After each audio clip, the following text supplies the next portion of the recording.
giant was surrounded by a dozen children, playing.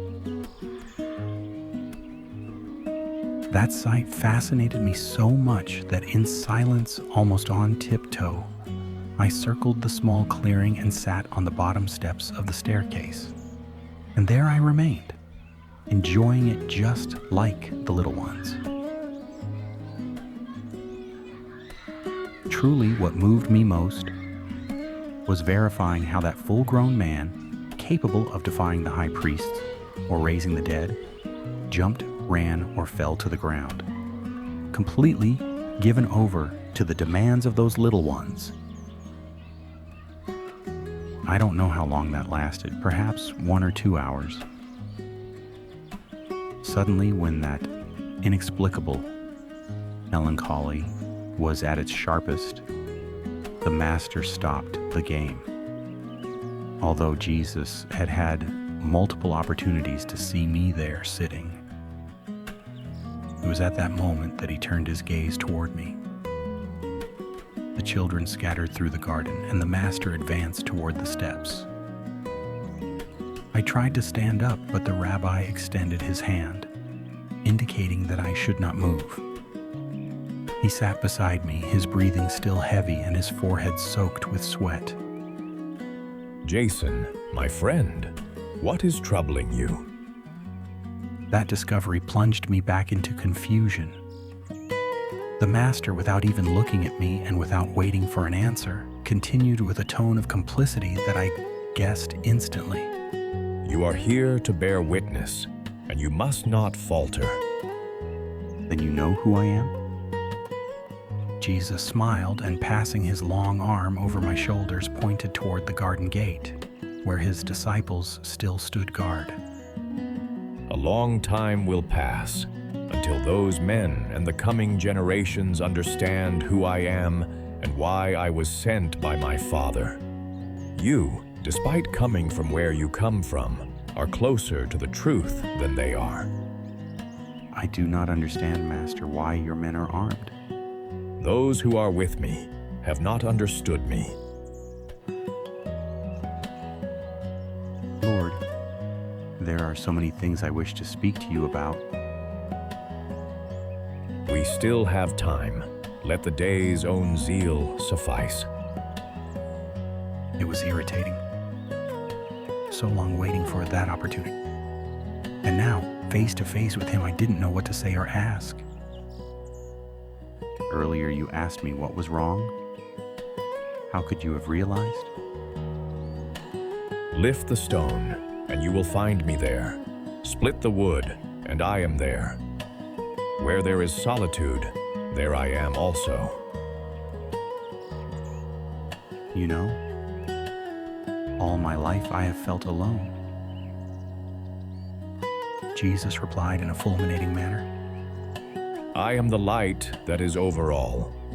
There are many standing at the door, but truly, I tell you that only the solitary shall enter the bridal chamber.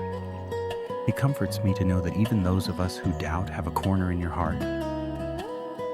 The giant smiled a second time, but this time his eyes shone like polished bronze. The world is not worthy of him who finds himself. 1,000 times I have asked myself the same question. Why are we here? The world is a bridge.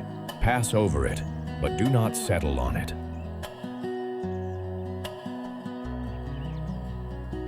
But, I insisted, you have not answered my question. Yes, Jason, indeed I have. This world is like the antechamber of my Father's kingdom. Prepare yourself in the antechamber so that you may be admitted to the banquet hall. Be a traveler who does not stop. But Lord, I know many who have settled in their wisdom and claim to possess the truth. Tell me one thing, Jason. Where does the seed grow?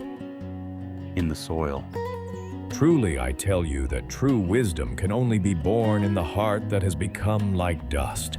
The wise and the aged who do not hesitate to ask a child of 7 days about the place of life shall live.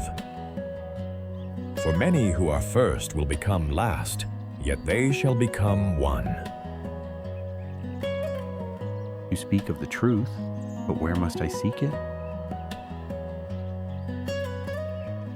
If those who lead you say to you, "Look, the kingdom is in the sky," then the birds of the sky will precede you. If they tell you it is in the sea, then the fish of the sea will precede you. But I tell you that the kingdom of my Father is within you and outside of you. When you know yourselves, then you will be known, and you will understand that you are the children of the living Father. But if you do not know yourselves, you dwell in poverty, and you are that poverty. The rabbi must have noticed my confusion, and he added, Have you ever listened to your own heart? I nodded without knowing where he was going with this. The secret to possessing the truth lies only in my Father. And truly I tell you that my Father has always been in your heart. You only have to look inward. Blessed is he who seeks, even if he dies believing he never found. And happy is he who, by dint of seeking, finds. When he finds, he will be troubled. And having been troubled, he will marvel, and he will reign over all. Lord, I look around me and I marvel and am saddened at the same time. I assure you, Jason, that anyone who knows how to see what is before his eyes will receive the revelation of the hidden. There is nothing hidden that shall not be revealed.